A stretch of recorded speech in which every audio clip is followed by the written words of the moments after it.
Récit d'un pèlerin russe, traduit par Jean Gauvin. 4e récit.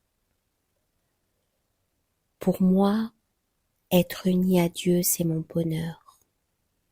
Dans le Seigneur, je mets mon espérance. Le proverbe russe a raison, dis-je, en revenant chez mon père spirituel.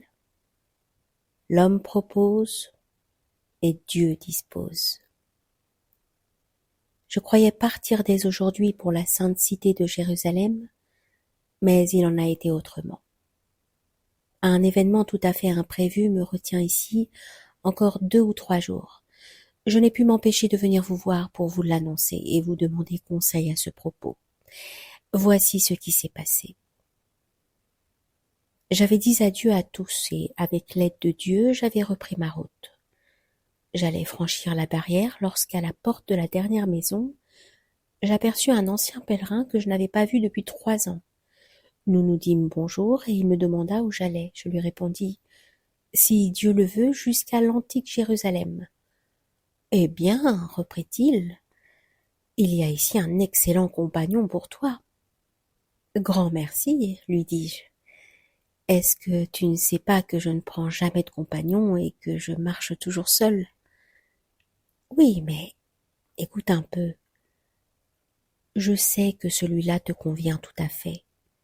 Tout ira bien pour lui avec toi et pour toi avec lui. Le père du propriétaire de cette maison où je suis engagé comme ouvrier a fait vœu d'aller à Jérusalem. Tu n'auras pas d'ennui avec lui. C'est un marchand d'ici, un bon vieillard et de plus, il est complètement sourd. On a beau crier, il n'entend rien. Quand on veut lui demander quelque chose, il faut l'écrire sur un bout de papier. Il est toujours silencieux et il ne t'ennuiera pas en chemin. Mais tu lui seras indispensable pendant le trajet. Son fils lui donne un cheval et une voiture qu'il vendra à Odessa. Le vieux veut marcher à pied, mais on mettra dans la voiture son bagage et quelques dons pour le sépulcre du Seigneur. Tu pourras y poser ton sac. Maintenant réfléchis.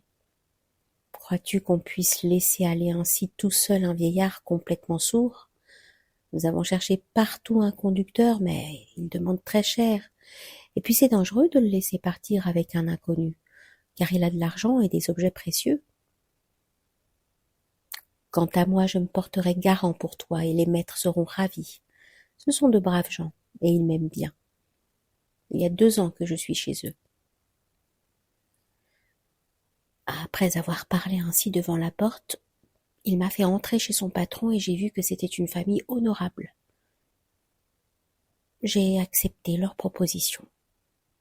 Nous avons décidé de partir 2 jours après Noël, si Dieu le veut, après avoir entendu la divine liturgie. Voilà les événements inattendus qui se produisent sur le chemin de la vie. Mais c'est toujours Dieu et sa divine providence qui agissent par nos actions et nos intentions. Comme il est écrit, car c'est Dieu qui opère en vous le vouloir et le faire.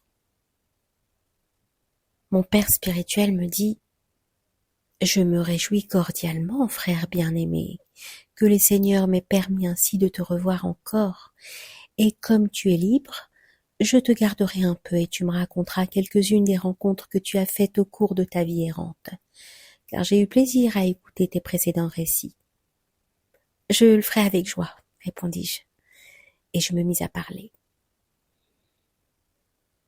Il y a eu du bon autant que du mauvais.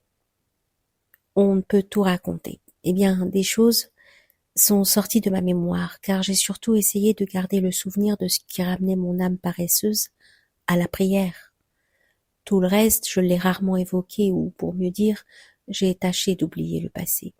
Selon l'enseignement de l'apôtre Paul qui a dit « Oubliant ce qui est derrière moi et me portant de tout moi-même vers ce qui est en avant, je cours droit au but. »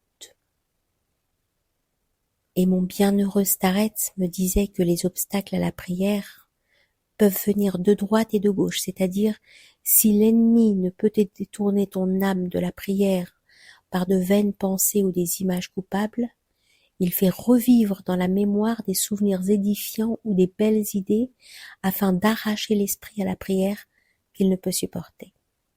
Ça s'appelle le détournement de droite. L'âme, méprisant la conversation avec Dieu, entre en conversation délicieuse avec elle-même ou avec les créatures. Aussi m'a-t-il enseigné qu'au temps de la prière, il ne fallait pas admettre dans l'esprit même la plus belle et la plus haute pensée. Et si à la fin de la journée on s'aperçoit qu'on a passé plus de temps à la méditation ou à des entretiens édifiants qu'à la prière absolue et pure, il faut la considérer comme une imprudence ou comme une avidité spirituelle égoïste, surtout chez les commerçants, pour qui le temps employé à la prière doit l'emporter sur le temps consacré aux autres activités pieuses. Mais on ne peut tout oublier. Certains souvenirs s'impriment si profondément dans la mémoire qu'ils restent vivants sans qu'on les évoque. Comme par exemple celui de cette sainte famille où Dieu m'a permis de passer quelques jours. Sous-titre: Une famille orthodoxe. Lorsque je traversais le gouvernement de Tobolsk, je passais un jour par une petite ville. Je n'avais presque plus de pain, aussi j'entrai dans une maison pour en demander. Le maître de maison me dit: « Tu tombes au beau moment, ma femme vient de retirer le pain du four. Prends cette miche chaude et prie Dieu pour nous. » Tout en le remerciant, j'introduisais le pain dans mon sac. La maîtresse me vit et dit: « Quel pauvre sac tu as là, il est tout déchiré. Je vais t'en donner un autre. » Et elle me donna un bon sac solide. Je les remerciai du fond du cœur et je partis. À la sortie de la ville, je demandai un peu de sel dans une boutique et le marchand m'en donna tout un sac. J'en fus heureux et je remerciai Dieu qui m'avait fait adresser à des gens si bons. Me voilà tranquille pour une semaine, me disais-je. Je pourrais dormir sans souci. Mon âme bénit le Seigneur. J'avais fait 5 verstes depuis la ville quand j'aperçus un bourg médiocre avec une médiocre église en bois, mais bien peinte à l'extérieur et joliment décorée. La route passait tout près, et j'eus envie de m'incliner devant le temple de Dieu. Je montai sur le perron et fis une prière. Dans une prairie le long de l'église, il y avait 2 petits enfants qui jouaient. Ils pouvaient avoir 5 ou 6 ans. Je me dis que malgré leur air soigné, ils devaient être les enfants du prêtre. Ma prière terminée, je m'en allais. Je n'avais pas fait 10 pas que j'entendis crier derrière moi: « Gentil mendiant, attends !» C'étaient les enfants qui criaient et qui couraient vers moi. Un petit garçon et une fillette. Je m'arrêtai et, accourant, ils me prirent par la main. « Allons chez maman, elle aime les mendiants. » Je ne suis pas un mendiant, mais un passant. Et qu'est-ce que c'est que ce sac? C'est mon pain pour la route. Ça ne fait rien. Viens avec nous, maman te donnera de l'argent pour la route. Et où est donc votre maman? Demandai-je. Là-bas, derrière l'église, au-delà des arbres. Ils me firent entrer dans un merveilleux jardin, au milieu duquel je vis une grande maison de maître. Nous entrâmes dans le vestibule. Que tout était propre et bien rangé. Soudain la dame accourut vers nous. Que je suis heureuse! D'où Dieu t'envoie-t-il vers nous? Assieds-toi, mon cher. Elle m'enleva elle-même mon sac, le posa sur une table et me fit asseoir sur une chaise extrêmement douce. Veux-tu manger, prendre du thé? N'as-tu besoin de rien? Je vous remercie bien humblement, répondis-je. J'ai de quoi manger dans mon sac et le thé, je peux en boire, mais je suis un paysan et j'en ai pas l'habitude. Votre amabilité et votre gentillesse me sont plus précieuses qu'un repas. Je prierai Dieu qu'il vous bénisse pour cette hospitalité évangélique. En disant ces mots, je sentais un fort désir de rentrer en moi-même. La prière bouillonnait dans mon cœur et j'avais besoin de calme et de silence pour laisser cette flamme monter librement et pour cacher un peu les signes extérieurs de la prière. Larmes, soupirs, mouvements du visage ou des lèvres. Aussi je me levai et dis: « Je vous demande pardon, mais je dois m'en aller. Que le Seigneur Jésus-Christ soit avec vous et vos gentils petits-enfants. » « Ah non, que Dieu te garde de t'en aller, je ne te laisserai pas partir. Mon mari doit rentrer ce soir de la ville. Il est juge au tribunal du district. Il sera si heureux de te voir. Il considère chaque pèlerin comme un envoyé de Dieu. De plus, c'est demain dimanche, tu prieras avec nous à l'office, et ce que Dieu nous enverra, nous le mangerons ensemble. Chez nous, pour les fêtes, nous recevons toujours au moins 30 pauvres mendiants frères du Christ. Et tu ne m'as pas encore dit sur toi, ni d'où tu viens, ni où tu vas. Raconte-moi cela, j'aime entendre parler ceux qui vénèrent le Seigneur. Petits enfants, portez le sac du pèlerin dans la chambre aux images. C'est là qu'il passera la nuit. À ces mots, je m'étonnais, je me dis, est-ce un être humain ou une apparition? Ainsi je restais pour attendre le monsieur. Je racontai rapidement mon voyage et je dis que j'allais à Irkoutsk. Eh bien, dit la dame, tu dois donc passer par Tobolsk. Ma mère y demeure dans un couvent à l'y recluse. Nous te donnerons une lettre et elle te recevra. On vient souvent lui demander des conseils spirituels. D'ailleurs, tu pourras lui porter aussi un livre de Jean Climac que nous avons commandé pour elle à Moscou. Comme tout cela s'arrange bien. Enfin, l'heure de manger arriva et nous nous mîmes à table. Il vint encore 4 dames qui s'assirent avec nous. Après le premier plat, l'une d'entre elles se leva, s'inclina devant l'image, puis devant nous, et alla chercher la suite. Pour le troisième plat, une autre se leva de la même façon. Voyant cela, je m'adressai à la maîtresse. Puis-je demander si ces dames sont de votre famille? Oui, ce sont mes sœurs, la cuisinière, la femme du cocher, la femme de charge et ma femme de chambre. Elles sont toutes mariées. Il n'y a pas une jeune fille dans toute la maison. Voyant et entendant cela, je fus encore plus étonnée et remerciai le Seigneur qui m'avait conduit chez des gens si pieux. Je sentais la prière monter avec force dans mon cœur.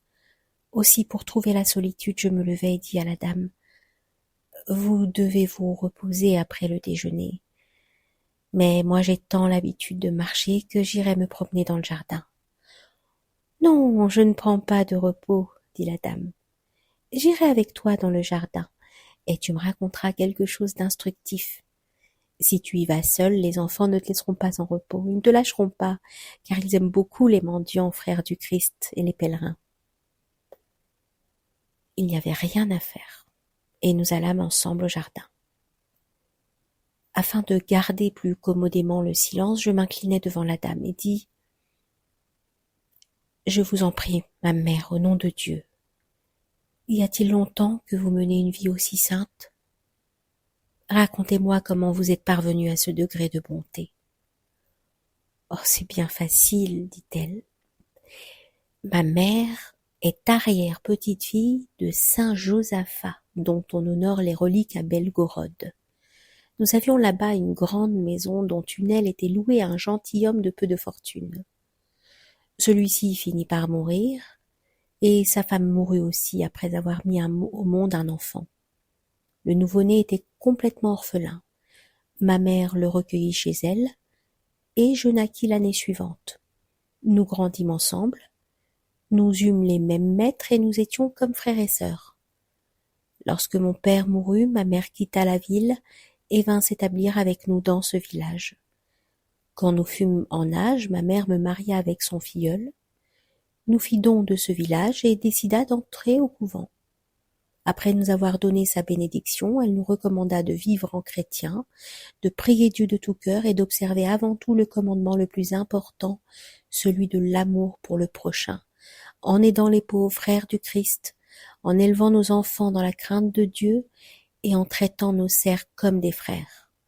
C'est ainsi que nous vivons depuis 10 ans dans cette solitude, essayant d'obéir aux conseils de notre mère. Nous avons un asile pour les mendiants. Il y en a plus de 10 en ce moment, infirmes ou malades. Si tu veux, nous irons les voir demain. À la fin de son récit, je lui demandai « Et où est ce livre de Jean Climac que vous voulez envoyer à votre mère ? » « Rentrons dans la maison, je te le montrerai. » Nous commencions à peine à lire que le monsieur arriva. Nous nous embrassâmes chrétiennement, comme des frères, et il m'emmena dans sa chambre en disant « Viens, mon frère, dans mon bureau.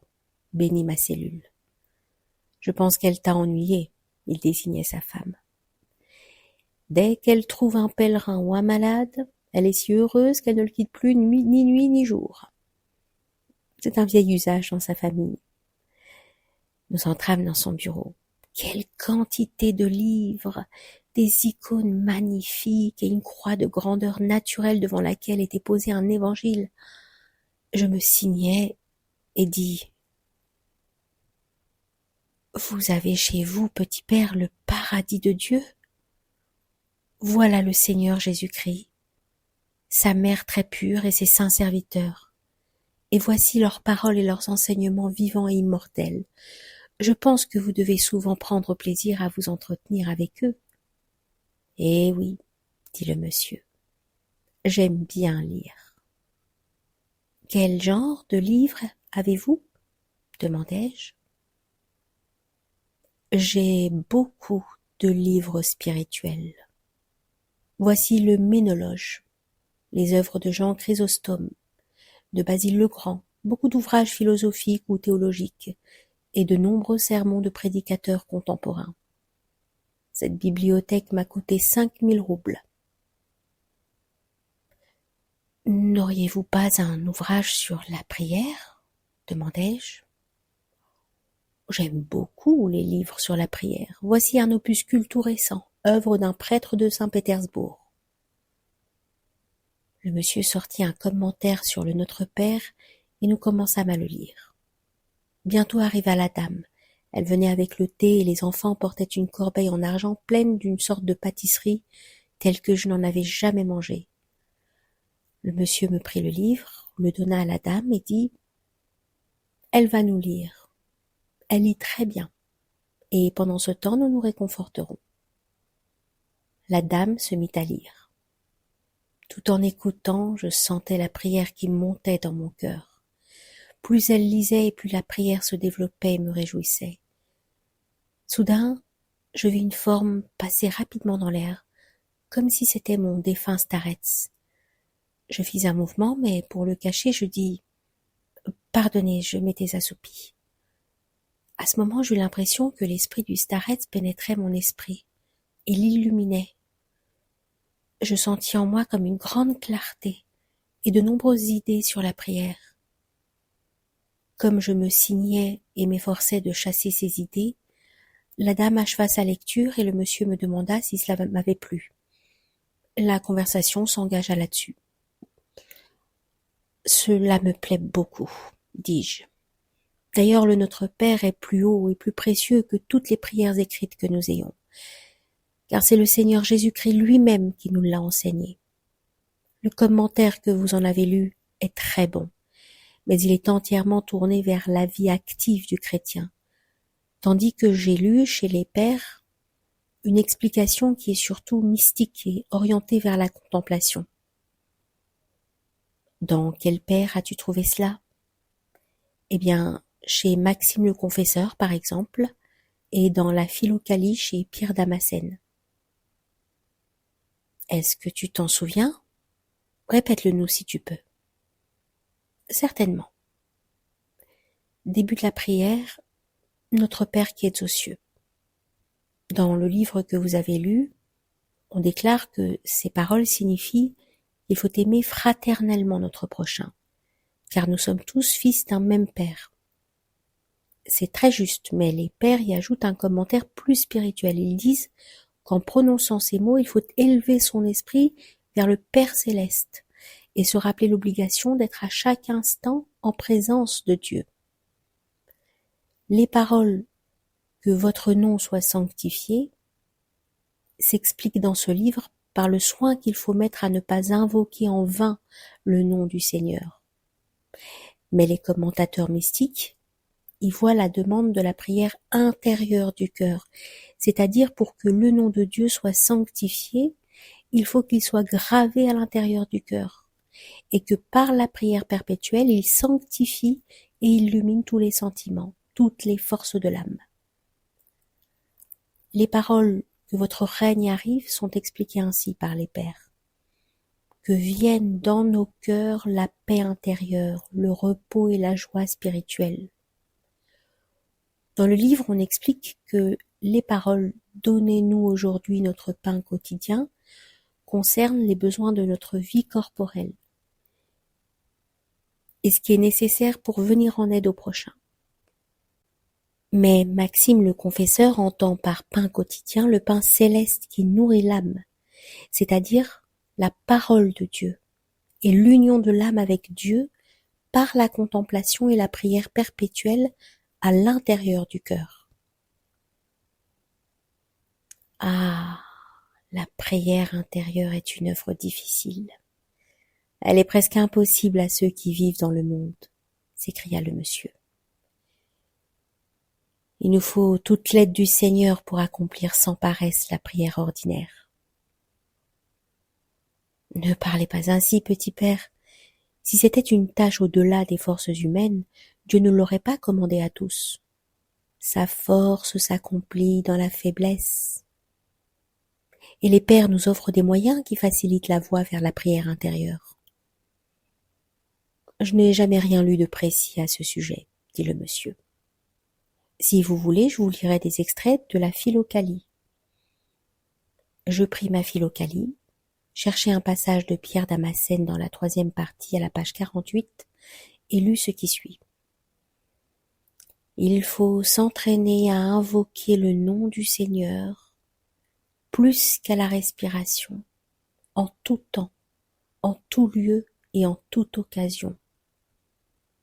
L'apôtre dit « prier sans cesse ». Il enseigne par là qu'il faut se souvenir de Dieu en tout temps, en tout lieu et en toute chose. Si tu fabriques quelque chose, tu dois penser au Créateur de tout ce qui existe. Si tu vois la lumière, souviens-toi de celui qui te l'a donnée. Si tu considères le ciel, la terre, la mer et tout ce qu'ils contiennent, admire et glorifie celui qui les a créés. Si tu te couvres d'un vêtement, pense à celui de qui tu le tiens et remercie-le, lui qui pourvoit à ton existence. Bref, que tout mouvement te soit motif à célébrer le Seigneur. Ainsi tu prieras sans cesse et ton âme sera toujours dans la joie. Voyez comme ce procédé est simple, facile et accessible à tous ceux qui ont le moindre sentiment humain. Ce texte leur plut beaucoup.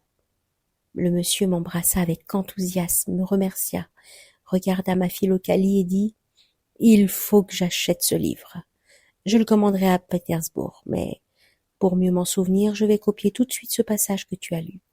Dicte-moi. » Et il le transcrivit aussitôt d'une belle écriture rapide.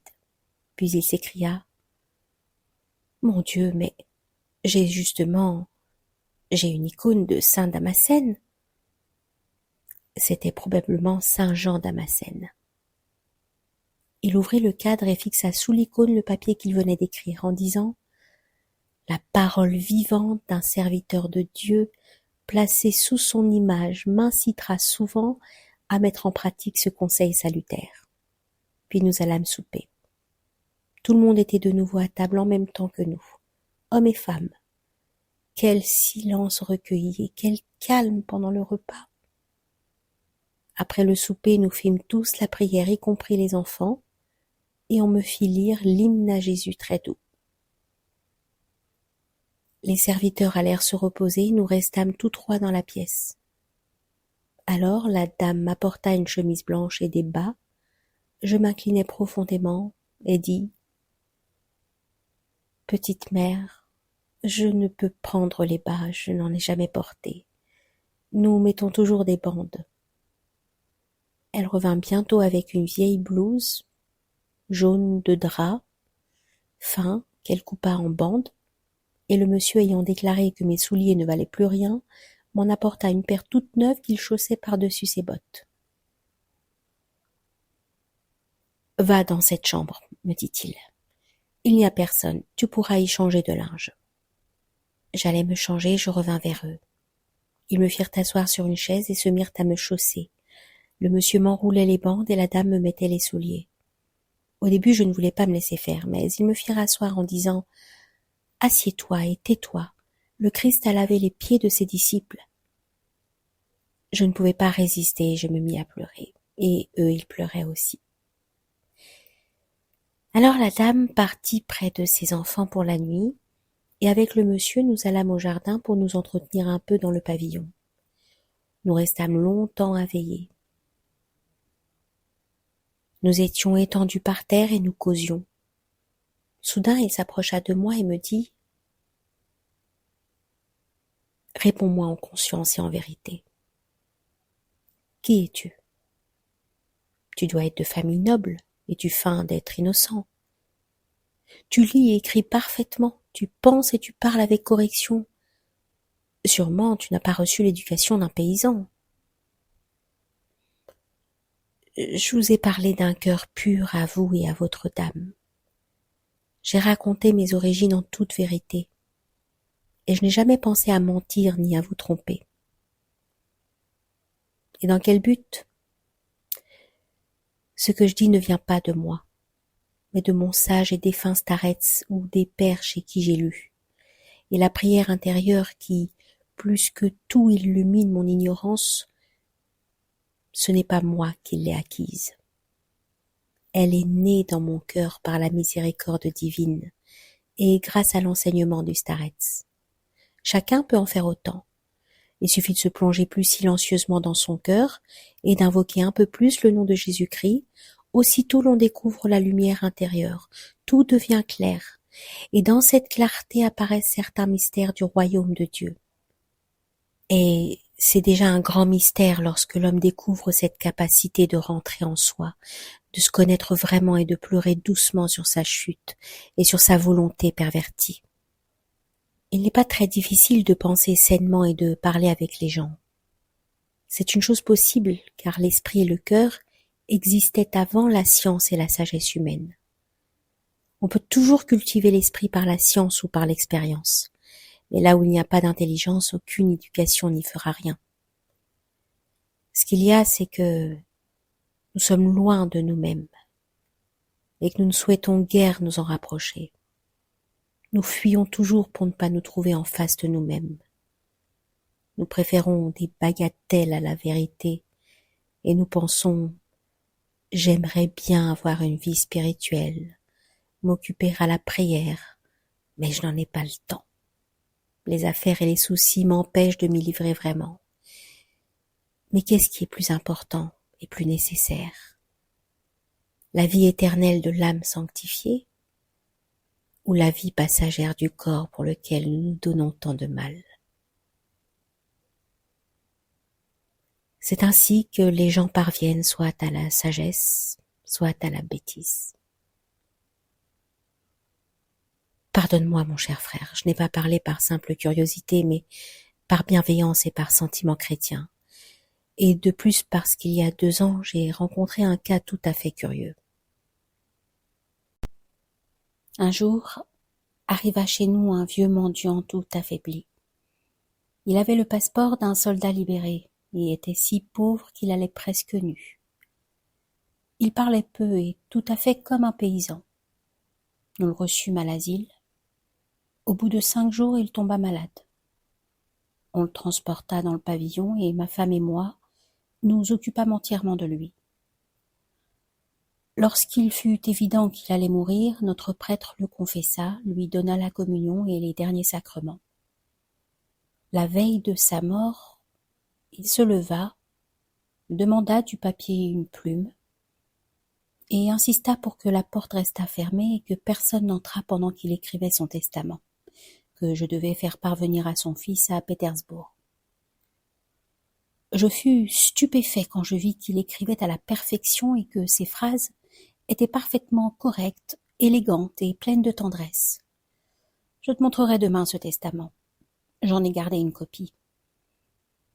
Tout cela m'étonna beaucoup, et pressé par la curiosité, je lui demandai de me raconter son origine et son existence. Il me fit jurer de n'en rien dire à personne avant sa mort, et pour la gloire de Dieu, il me fit le récit suivant. J'étais prince et très riche. Je menais la vie la plus dissipée, la plus brillante, la plus luxueuse qui soit. Ma femme était morte et je vivais avec mon fils qui était capitaine de la garde. Un soir, en me préparant pour aller à un grand bal, j'entrai en colère contre mon valet de chambre. Dans mon impatience, je le frappai à la tête et ordonnai qu'on le renvoyât au village. Cela se passait le soir, et le lendemain matin, le domestique mourut d'une inflammation du cerveau. Mais on n'y attacha guère d'importance, et tout en regrettant ma violence, j'oubliai complètement l'affaire. Au bout de 6 semaines, le valet de chambre commença à m'apparaître en songe. Chaque nuit, il venait m'importuner, me faire des reproches, en répétant sans cesse « Homme sans conscience, tu m'as assassiné. » Puis je le vis aussi pendant que j'étais éveillée. L'apparition devint de plus en plus fréquente et à la fin, il était presque tout le temps là. Enfin, en même temps que lui, je me vis avoir d'autres morts, des hommes que j'avais grossièrement offensés, des femmes que j'avais séduites. Tous m'adressaient des reproches et ne me laissaient plus de repos, si bien que je ne pouvais plus dormir, ni manger, ni faire quoi que ce soit. J'étais à bout de force et la peau me collait aux os. Les efforts des meilleurs médecins n'obtenaient aucun résultat. Je partis me soigner à l'étranger, mais après 6 mois de cure, non seulement il n'y avait aucune amélioration, mais les terribles apparitions ne cessaient d'augmenter. On me ramena plus mort que vif. Mon âme, avant d'être séparée du corps, a connu là pleinement les tortures de l'enfer. Dès lors, j'ai cru à l'enfer et j'ai connu ce qu'il est. Au milieu de ces tourments, je compris enfin mon infamie. Je me repentis, me confessai, affranchis tous mes serviteurs et fis le vœu de passer le reste de ma vie dans les plus durs travaux et de me cacher sous l'habit d'un mendiant, afin d'être le plus humble serviteur des gens de la plus basse condition. À peine avais-je pris fermement cette décision que les apparitions cessèrent. Ma réconciliation avec Dieu me donnait une telle joie, un tel sentiment de réconfort que je ne pus l'exprimer vraiment. J'ai compris alors aussi par l'expérience ce qu'est le paradis et comment le royaume de Dieu se déploie à l'intérieur de nos cœurs. Bientôt je fus complètement guéri. Je mis mon projet à exécution et muni du passeport d'un ancien soldat, je quittai en secret le lieu de ma naissance. Il y a 15 ans maintenant que j'erre à travers la Sibérie. Parfois je me suis loué chez les paysans pour des travaux selon mes forces. Parfois j'ai mendié au nom du Christ. Ah, au milieu de ces privations, quel bonheur j'ai goûté, quelle béatitude, quelle paix de la conscience. Seul peut le comprendre, celui que la miséricorde divine a tiré d'un enfer de douleur pour le transporter au paradis de Dieu. Là-dessus, il me remit son testament pour l'expédier à son fils et le lendemain, il mourut. Tenez, j'en ai là une copie dans la Bible qui se trouve dans mon sac. Si vous voulez le lire, je vous le montrerai. Le voici. Je dépliai le papier et je lus. Au nom de Dieu glorifié dans la Trinité, Père, Fils et Saint-Esprit. Mon très cher fils, voilà 15 ans que tu n'as pas vu ton père. Mais dans son obscurité, il recevait parfois de tes nouvelles et nourrissait pour toi un amour paternel. C'est cet amour qui le pousse à t'envoyer ces dernières paroles pour qu'elles te servent de leçon dans l'existence. Tu sais combien j'ai souffert pour racheter ma vie coupable et légère. Mais tu ne sais pas le bonheur que m'ont apporté pendant ma vie obscure et errante les fruits du repentir. Je meurs en paix chez mon bienfaiteur, qui est aussi le tien, car les bienfaits répandus sur le Père doivent atteindre le Fils affectueux. Exprime-lui ma reconnaissance par tous les moyens en ton pouvoir. En te laissant ma bénédiction paternelle, je t'exhorte à te souvenir de Dieu et à obéir à ta conscience. Sois bon, prudent et raisonnable. traite avec bienveillance tous tes subordonnés. Ne méprise pas les mendiants ou les pèlerins, te souvenant que seul le dénuement et la vie errante ont permis à ton Père de trouver le repos de son âme.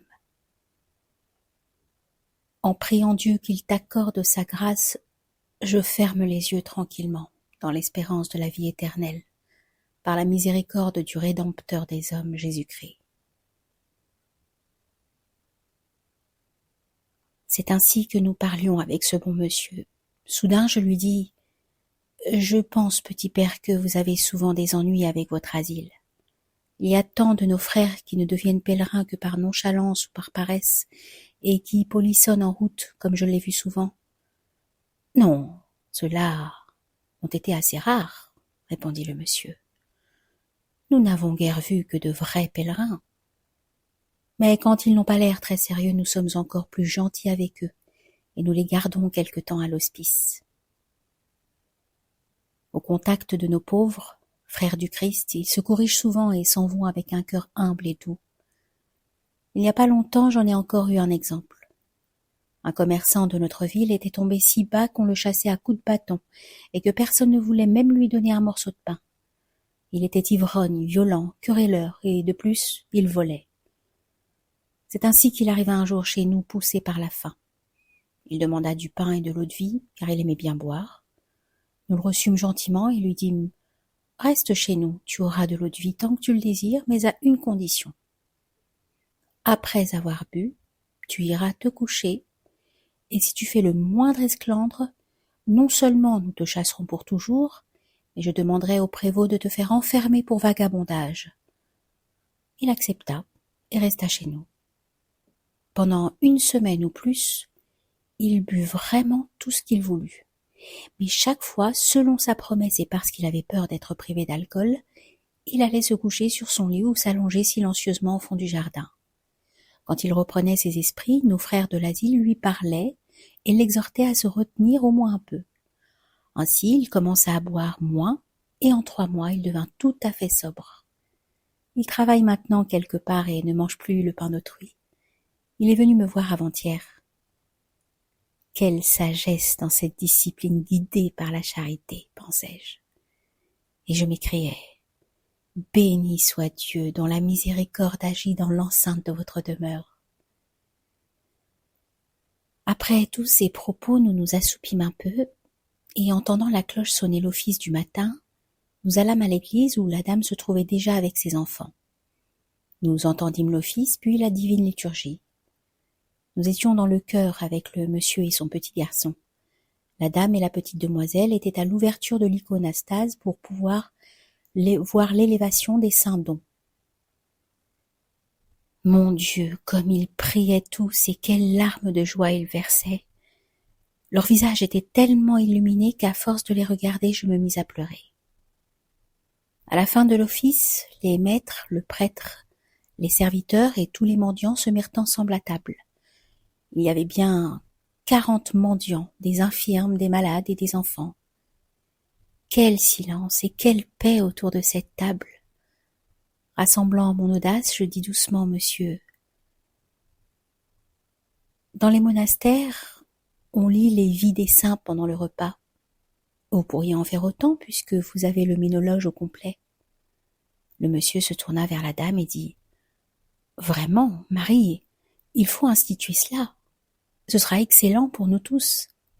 C'est moi qui lirai au premier repas. Ensuite, ce sera toi, puis notre prêtre et nos frères, chacun à son tour et selon ce qu'il sait. » Le prêtre s'arrêta de manger et dit « Écoutez, c'est avec plaisir, mais pour lire, serviteur, je n'ai pas un instant de libre.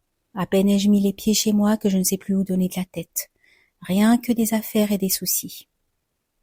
Il faut ceci, il faut cela, un tas d'enfants, le bétail à travers champs, toute la journée se passe à ces bêtises et pas 1 minute pour lire ou pour s'instruire. Tout ce que j'ai appris au séminaire, il y a longtemps que je l'ai oublié. » À ces mots, je frémis, mais la dame me saisit le bras et me dit « Le père parle ainsi par humilité. Il se rabaisse toujours lui-même, mais c'est un homme excellent et pieux. Il est veuf depuis 20 ans. Il élève tous ses petits-enfants et de plus, il dit très souvent les offices.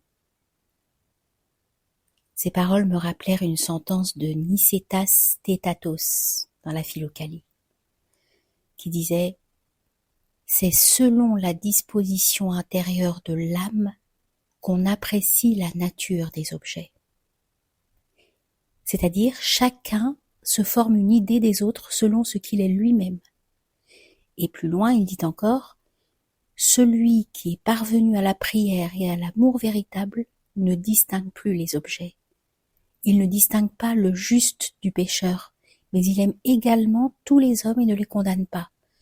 De même que Dieu fait briller le soleil et pleuvoir la pluie sur les bons et sur les méchants. » Le silence se fit à nouveau. En face de moi était assis un mendiant de l'asile complètement aveugle. Le monsieur le faisait manger, lui partageait son poisson, lui tendait la cuillère et lui versait à boire. Je le regardais avec attention et remarquais que dans sa bouche toujours entr'ouverte, sa langue remuait continuellement. Je me demandais s'il ne récitait pas la prière et le regardais avec plus de soin. À la fin du repas, une vieille se trouva mal. Elle étouffait et poussait des gémissements. Le monsieur et la dame l'emmenèrent dans leur chambre à coucher et l'étendirent sur le lit. La dame resta pour la soigner. Le prêtre alla chercher, en tout cas, les saints dons, et le monsieur ordonna d'atteler pour aller au galop chercher un docteur de la ville. Tout le monde se dispersa. J'avais en moi comme une faim de prière. J'éprouvais un violent besoin de la laisser jaillir. Il y avait 2 jours que j'étais sans tranquillité ni silence. Je sentais dans mon cœur comme un flot prêt à déborder et à se répandre dans tous mes membres, et comme je le retenais, j'eus une violente douleur au cœur, mais une douleur bienfaisante, me poussant seulement à la prière et au silence. Je compris alors pourquoi les véritables adeptes de la prière perpétuelle fuyaient le monde et se cachaient loin de tous. Je compris également pourquoi le bienheureux Hésychus dit que l'entretien le plus élevé n'est qu'un bavardage, s'il se prolonge trop, et je me rappelais les paroles de saint Éphrem le Syrien. Un bon discours est d'argent, mais le silence est d'or pur. En pensant à tout cela, j'arrivai à l'hospice. Tout le monde y dormait après le repas. Je montais au grenier, me calmais, me reposais et priais un peu. Quand les pauvres se réveillèrent, j'allais trouver l'aveugle et l'emmener au jardin. Nous nous assîmes dans un coin isolé et commençâmes à parler. « Dis-moi, au nom de Dieu, et pour le bien de mon âme, tu récites la prière de Jésus ? Il y a longtemps déjà que je la répète sans cesse. Quel effet en ressens-tu ? Seulement que ni jour ni nuit je ne peux m'en passer. Comment Dieu t'a-t-il révélé cette activité ? Raconte-moi cela en détail, cher frère. Eh bien, je suis un artisan d'ici. Je gagnais mon pain en faisant le tailleur. J'allais dans les autres gouvernements par les villages et je cousais le vêtement paysan. Dans un village, il m'arriva de rester longtemps chez un paysan pour habiller toute sa famille. Un jour de fête qu'il n'y avait rien à faire, j'aperçus 3 vieux livres sur la planchette placés sous les icônes. Je leur demandai « Y a-t-il quelqu'un qui lise chez vous ?» Ils me répondirent « Personne. Ces livres-là viennent de l'oncle. Il savait ses lettres. » Je pris un des livres, je l'ouvris au hasard et je lus les paroles suivantes que je me rappelle encore. La prière perpétuelle consiste à invoquer sans cesse le nom du Seigneur. Assis ou debout, à table ou au travail, en toute occasion, en tout lieu et en tout temps, il faut invoquer le nom du Seigneur. Je réfléchis à ce que j'avais lu et je trouvais que cela me convenait très bien. Aussi, tout en cousant, je me mis à répéter tout bas la prière, et j'en étais très heureux. Les gens qui vivaient avec moi dans l'isba s'en aperçurent et se moquèrent de moi. « Es-tu sorcier, que tu marmottes sans arrêt? Ou bien fais-tu des tours de magie ?»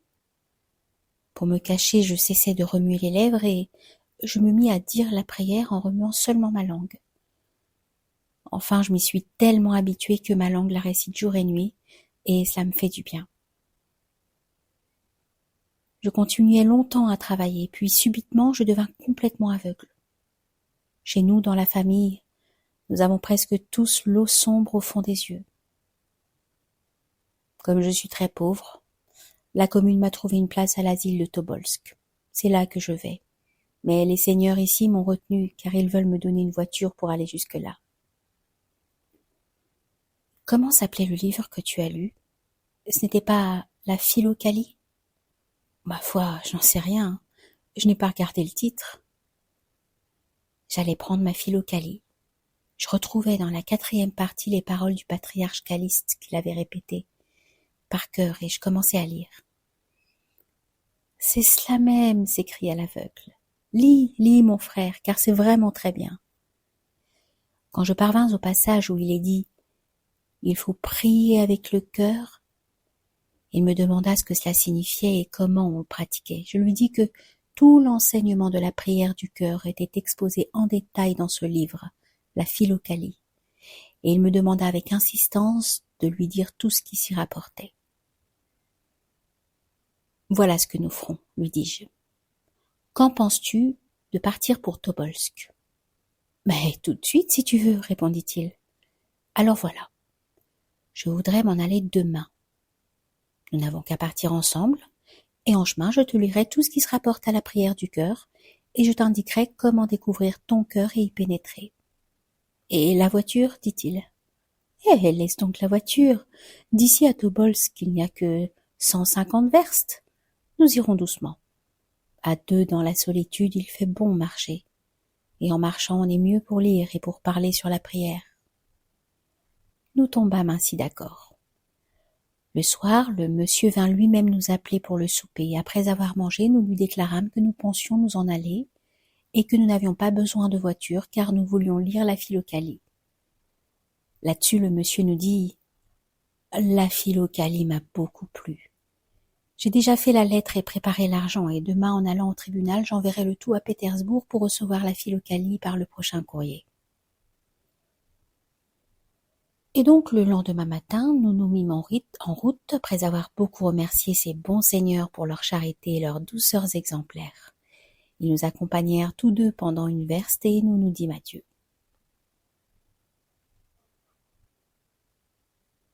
Sous-titre : Le paysan aveugle. Nous allions tout doucement avec l'aveugle. Nous ne faisions guère que 10 à 15 verstes par jour. Et tout le reste du temps, nous nous tenions assis dans les endroits isolés et nous lisions la Philokalie. Je lui lus tout ce qui se rapportait à la prière du cœur, en suivant l'ordre indiqué par mon starets, c'est-à-dire en commençant par les livres de Nicéphore le moine, de Grégoire le Sinaïte, et ainsi de suite. Quelle attention et quelle ardeur il mettait à écouter tout cela, comme il en était heureux et ému.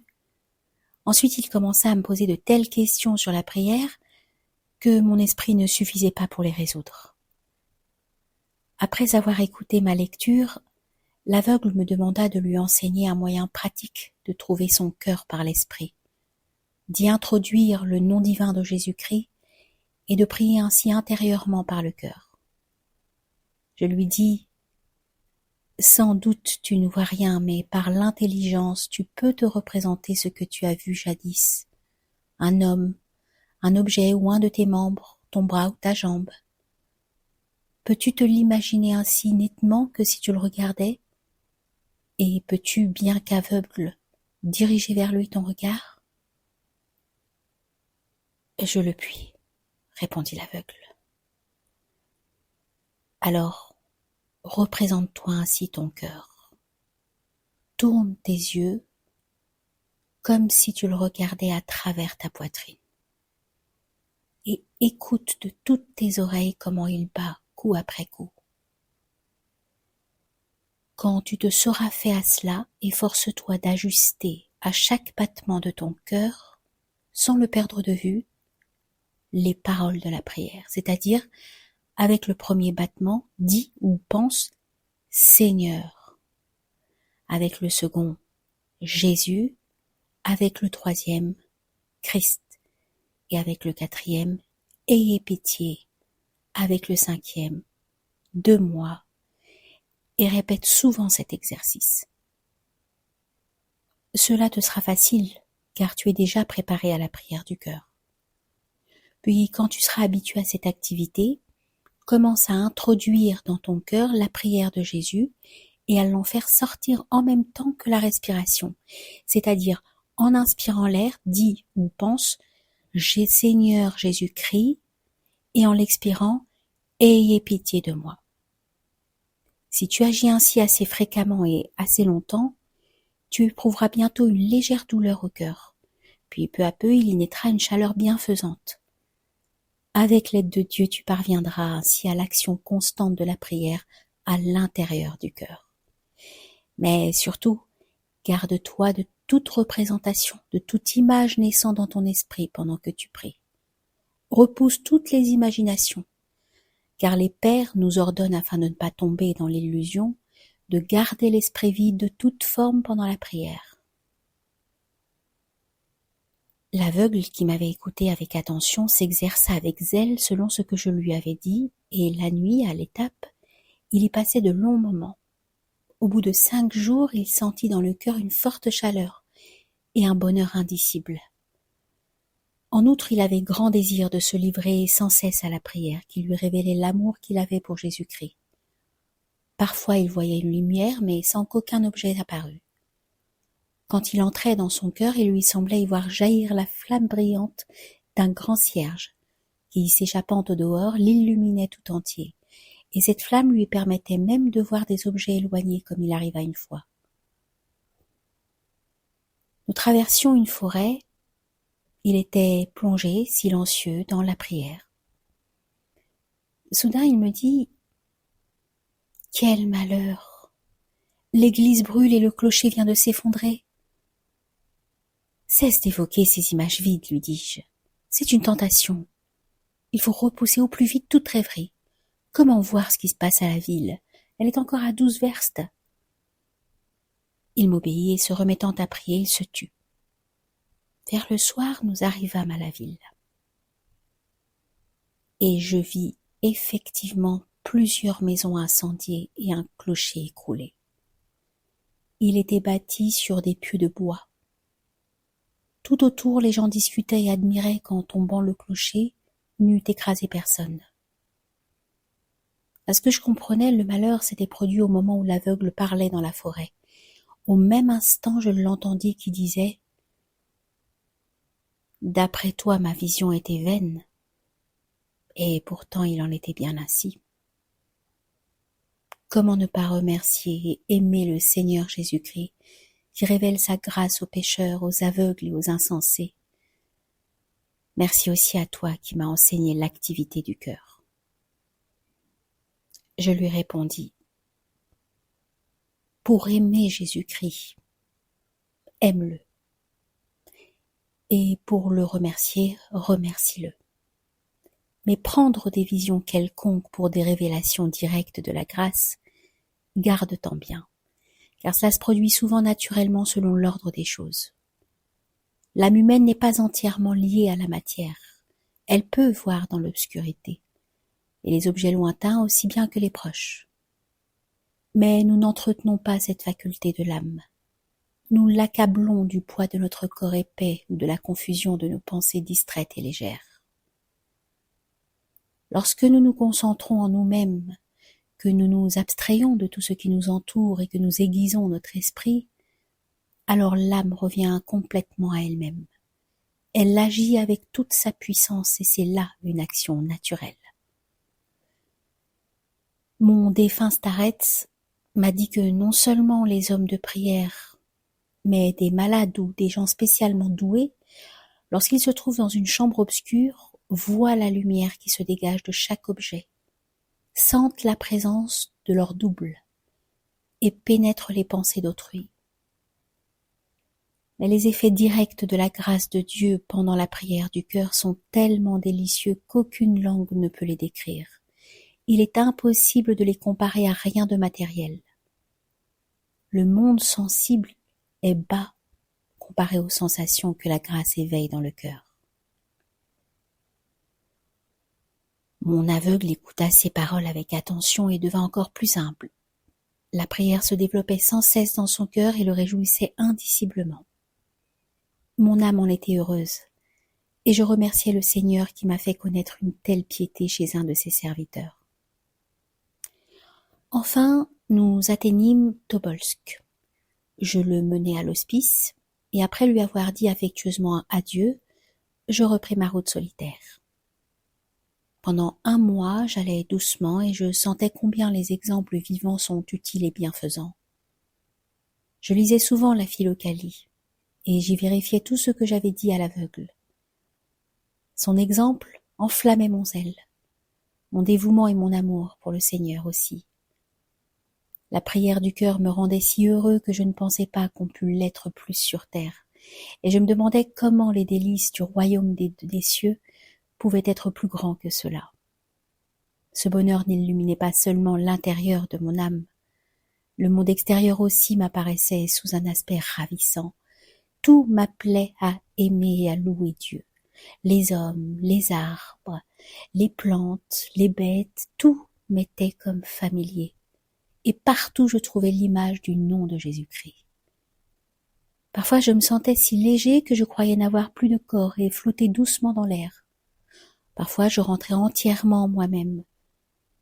Je voyais clairement mon intérieur et j'admirais l'édifice admirable du corps humain. Parfois je sentais une joie aussi grande que si j'étais devenu roi. Et au milieu de toutes ces consolations, je souhaitais que Dieu me permît de mourir au plus tôt et de faire déborder ma reconnaissance à ses pieds dans le monde des esprits.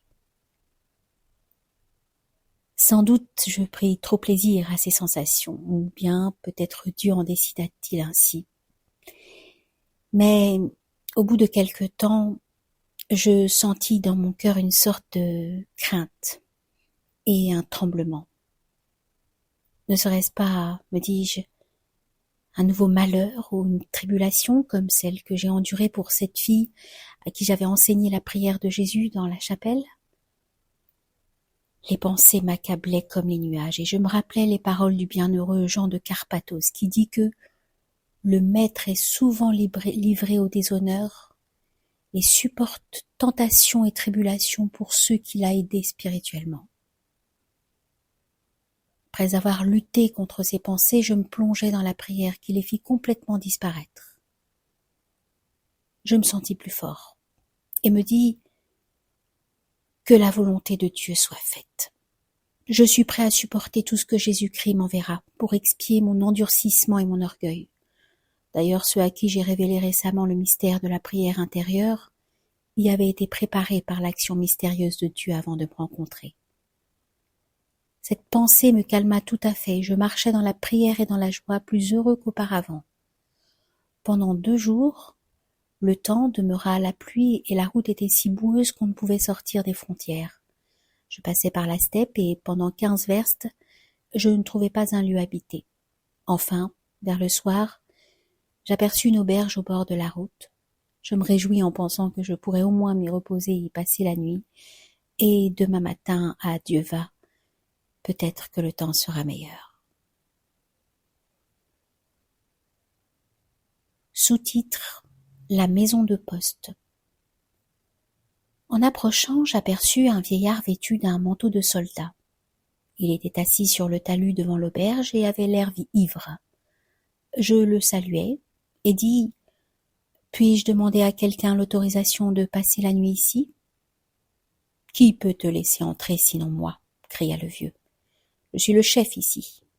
Je suis maître de poste et c'est ici le relais. »« Eh bien, permettez-moi, mon père, de passer la nuit chez vous. »« Mais as-tu seulement un passeport ? Montre tes papiers. » Je lui donnai mon passeport et tout en l'ayant en main, le voilà qui se met à crier: « Où est ton passeport ?»« Vous l'avez dans les mains, répondis-je. »« Eh bien, entrons dans la maison. » Le maître de poste mit ses lunettes, regarda mon passeport et dit « Tout ça m'a l'air en règle.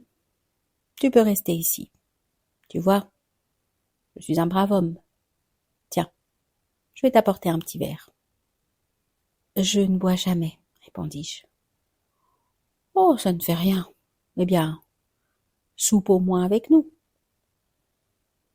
Il s'assit à table avec la cuisinière, une jeune femme qui avait pas mal bu, elle aussi, et je m'installai avec eux. Pendant tout le repas, ils ne cessèrent de se disputer ou de se faire des reproches, et à la fin éclata une véritable querelle. Le maître s'en alla dormir dans la chambre aux provisions, et la cuisinière resta à laver les bols et les cuillères tout en pestant contre son vieux. J'étais assis, et voyant qu'elle n'était pas près de se calmer, je lui dis « Où pourrais-je dormir, ma petite mère? Je suis très fatiguée de la route. »« Voilà, je vais t'arranger un lit, petit père. » Elle installa un banc près de celui qui était fixé sous la fenêtre de devant, et y étendit une couverture de feutre avec un oreiller. Je m'allongeai, fermai les yeux, faisant semblant de dormir. Longtemps encore, la cuisinière s'agita à travers la chambre. Enfin, elle acheva son ménage, éteignit la lumière et s'approcha de moi. Brusquement, toute la fenêtre, qui se trouvait à l'angle de la façade, s'écroula dans un bruit effrayant. Le cadre, les vitres, les montants, tout vola en éclats. En même temps, on entendait dehors des gémissements, des cris et un bruit de lutte. La femme, terrifiée, se sauva au milieu de la pièce et s'écroula par terre. Je sautai de mon banc, croyant que la terre s'ouvrait sous moi. Soudain, je vis 2 postillons qui amenaient dans l'isba un homme tout couvert de sang. On ne voyait même pas son visage. Cela augmentait encore mon angoisse. C'était un courrier d'État qui devait changer là ses chevaux. Le postillon avait mal pris le tournant pour entrer et le timon avait enfoncé la fenêtre. Mais comme il y avait un fossé devant l'isba, la voiture avait versé et le courrier s'était blessé la tête sur un pieu pointu qui étayait le talus. Le courrier demanda de l'eau, ainsi que de l'alcool pour laver sa blessure. Il l'humecta d'eau-de-vie, puis il en but un verre et cria « Des chevaux !» Je m'approchai de lui et dis « Comment pourrez-vous voyager avec une pareille blessure, petit père ?» « Un courrier n'a pas le temps d'être malade, » répondit-il, et il disparut. Les postillons traînèrent la femme dans un coin près du poêle et la couvrirent d'une natte en disant « C'est la peur qui lui a fait ça. » Quant au maître de poste, il se versa un petit verre et repartit dormir. Je restai seule. Bientôt, la femme se leva et se mit à marcher d'un coin à l'autre comme une somnambule. À la fin, elle sortit de la maison. Je fis une prière et, me sentant tout faible, je m'endormis un peu avant l'aurore. Au matin, je dis adieu au maître de poste et en marchant sur la route, j'élevai ma prière avec foi, espérance et reconnaissance vers le Père des miséricordes et de toute consolation, qui avait écarté de moi un malheur imminent. 6 ans après cet événement, passant près d'un couvent de femmes, j'entrai à l'église pour prier.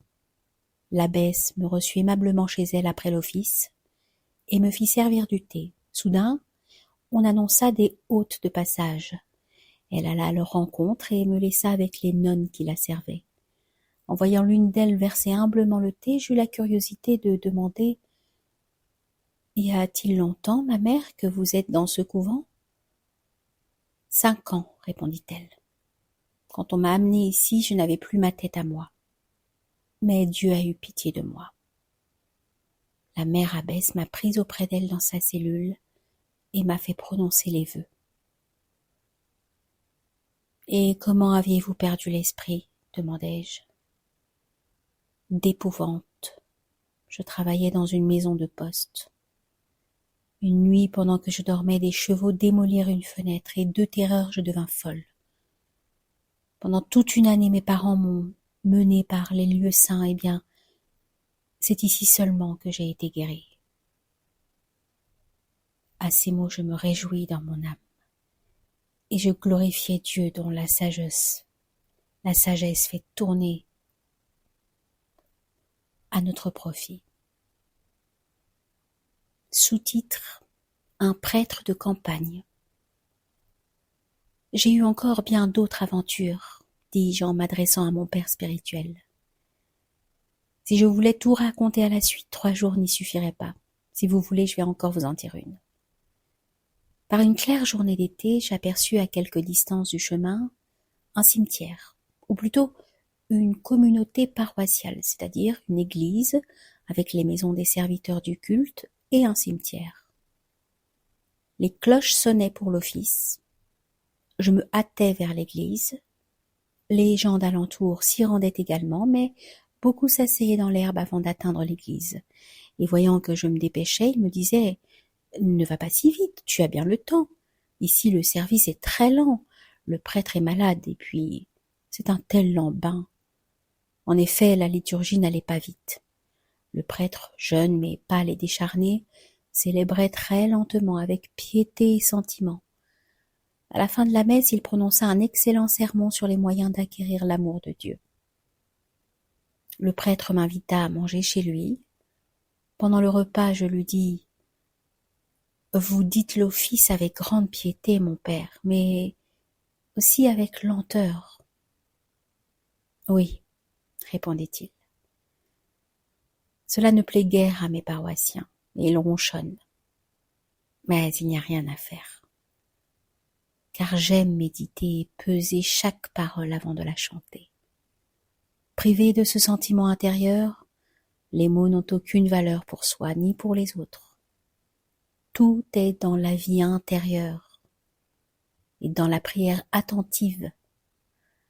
Ah, comme on s'occupe peu de l'activité intérieure, ajouta-t-il. C'est parce qu'on ne le veut pas. On n'a pas souci de l'illumination spirituelle intérieure.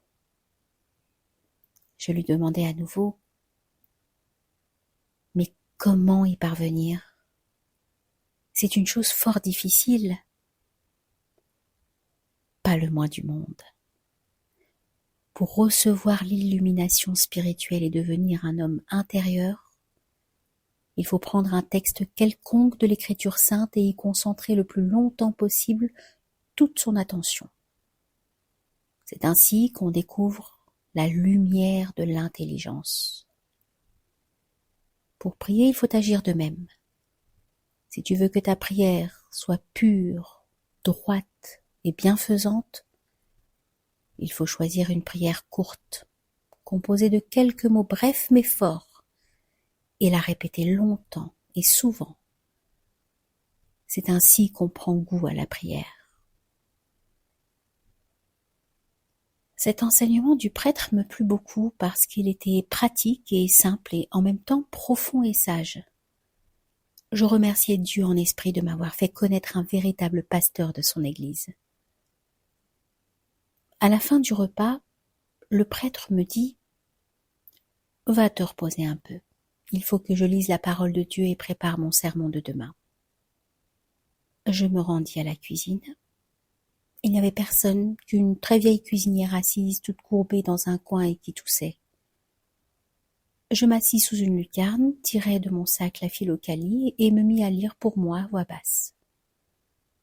Au bout d'un certain temps, je me rendis compte que la vieille assise dans le coin récitait sans arrêt la prière de Jésus. Je fus heureux d'entendre invoquer ainsi le saint nom du Seigneur, et je lui dis « Comme c'est bien, petite mère, de réciter ainsi la prière.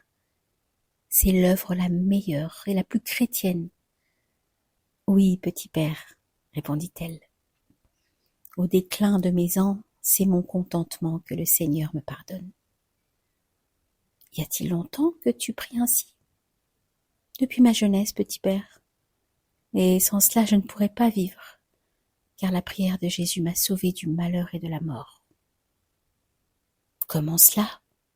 Raconte, je t'en prie, pour la gloire de Dieu et en l'honneur de la puissante prière de Jésus. » Je rangeai la Philokalie dans mon sac, m'assis près d'elle, et elle commença son récit.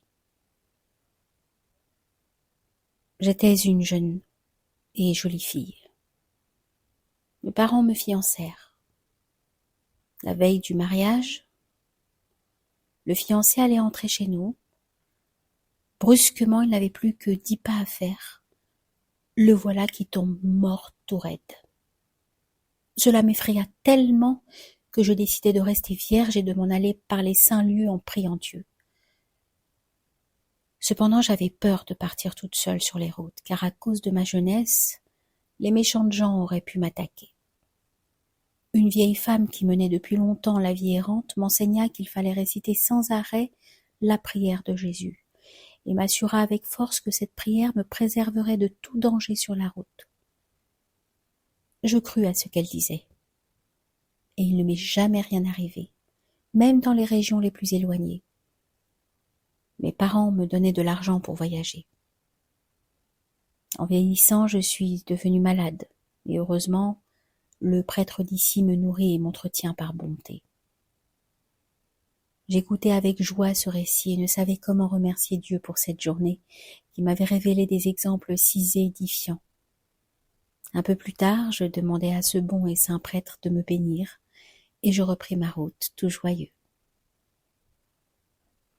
Sous-titre: Sur la route de Kazan.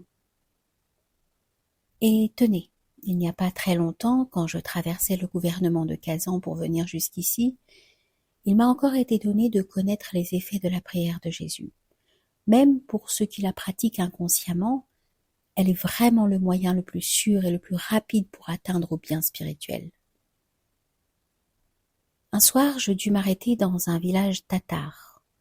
En pénétrant dans la rue du village, j'aperçus devant une maison une voiture et un cocher russe. Les chevaux étaient dételés et broutaient près de la voiture. Tout heureux, je décidai de demander à coucher dans cette maison, où je trouverais au moins des chrétiens. Je m'approchai et demandai au cocher qui il conduisait. Il répondit que son maître faisait route de Kazan en Crimée. Pendant que nous parlions avec le cocher, le monsieur écarta le rideau de cuir de la portière, jeta un regard sur moi et dit: « Je vais passer la nuit ici, mais je n'entre pas dans la maison des Tatars parce qu'il y fait très sale. J'ai décidé de dormir dans la voiture. » Quelque temps après, le monsieur sortit pour faire quelques pas. C'était une belle soirée. Et nous entrâmes en conversation. Nous échangeâmes beaucoup de questions et il me raconta à peu près ce qui suit. Jusqu'à 65 ans, j'ai servi dans la flotte comme capitaine de vaisseau. En vieillissant, j'ai attrapé la goutte et j'ai pris ma retraite en Crimée, sur le bien de ma femme. J'étais presque toujours malade. Ma femme aimait beaucoup les réceptions, elle adorait jouer aux cartes. Elle finit par en avoir assez de vivre toujours avec un malade, et elle s'en alla à Kazan, chez notre fille qui a épousé un fonctionnaire. Elle emmena tout avec elle, même les serfs domestiques, et me laissa comme serviteur un gamin de 8 ans, mon filleul. Je restai ainsi tout seul pendant 3 ans. Mon gamin était très débrouillard. Il faisait la chambre, allumait le feu, cuisait ma bouillie de gruau et chauffait mon samovar. Mais en même temps, il était très brusque, un vrai polisson. Il courait, il criait, il jouait, il cognait partout et me dérangeait beaucoup. Par maladie et par ennui, j'aimais beaucoup lire des auteurs spirituels. J'avais un livre excellent de Grégoire Palamas sur la prière de Jésus. Je le lisais presque sans arrêt, et je récitais un peu la prière. Le tapage du petit m'était très désagréable, et aucune mesure, aucune punition ne pouvait l'empêcher de faire des bêtises. Je finis par inventer un moyen.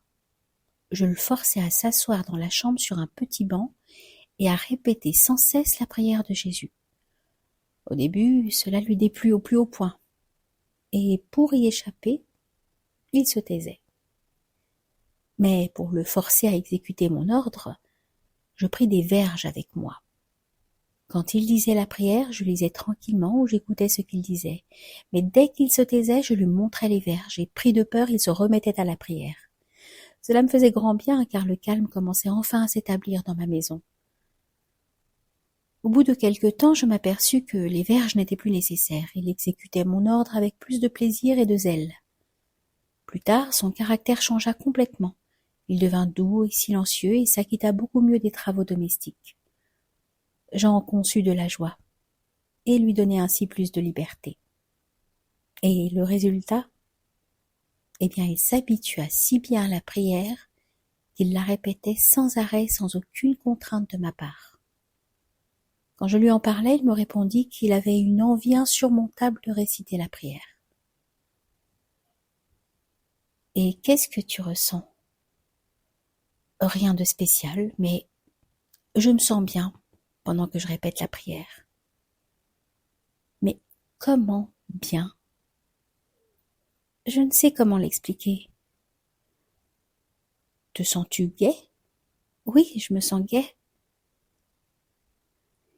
Il avait 12 ans quand la guerre éclata en Crimée. Je partis pour Kazan et l'emmenai avec moi chez ma fille. Là-bas, nous l'installâmes dans la cuisine avec les autres domestiques, mais il en était très malheureux parce qu'ils passaient leur temps à s'amuser et à jouer entre eux, et aussi à se moquer de lui en l'empêchant de s'occuper à la prière. Au bout de 3 mois, il vint me trouver et me dit « Je m'en vais à la maison. Je ne peux pas supporter la vie ici avec tout ce bruit. » Je lui dis « Et comment veux-tu aller si loin, tout seul et en plein hiver ?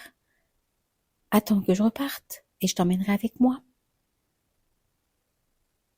Le lendemain, mon gamin avait disparu. On l'envoya chercher partout, mais impossible de le trouver. Enfin, un beau jour, je reçus une lettre de Crimée. Les gardiens de la maison là-bas m'annonçaient que le 4 avril, le lendemain de Pâques, on avait trouvé le gamin mort dans la maison déserte. Il était étendu sur le sol dans ma chambre, les mains croisées sur la poitrine, sa casquette sous la tête, et dans cette petite veste de rien du tout qu'il avait toujours, et avec laquelle il s'était enfui. On l'enterra ainsi dans mon jardin. En recevant cette nouvelle, je m'étonnais de la rapidité avec laquelle il était parvenu jusque là-bas. Il était parti le 26 février et c'est le 4 avril qu'on l'a retrouvé. 3000 verstes en un mois. C'est à peine si on y arriverait à cheval. Cela fait 100 verstes par jour. Et de plus, en vêtements légers, sans passeport et sans un sou. Admettons qu'il ait trouvé une voiture pour faire la route, mais ce ne peut être sans l'intervention divine. Ainsi, mon petit domestique a goûté le fruit de la prière, dit le monsieur en finissant. Et moi, à la fin de ma vie, je ne suis pas encore parvenu aussi haut que lui. Là-dessus, je dis au monsieur, ce livre excellent de Saint Grégoire Palamas que vous avez lu, je le connais. Mais on y examine surtout la prière orale. Vous devriez lire ce livre qui s'appelle la Philokalie. Là, vous trouverez l'enseignement complet de la prière de Jésus dans l'esprit et dans le cœur. En même temps, je lui montrai ma Philokalie. Il reçut visiblement mon conseil avec plaisir et déclara qu'il allait se procurer le livre. Mon Dieu, me disais-je, quel merveilleux effet de la puissance divine se découvre par cette prière. Comme ce récit est édifiant et profond. Les Vierges ont enseigné la prière à ce garçon. Elles lui ont donné le bonheur. Les malheurs et les tristesses que nous rencontrons sur la voie de la prière, ne sont-ils pas les Vierges de Dieu ?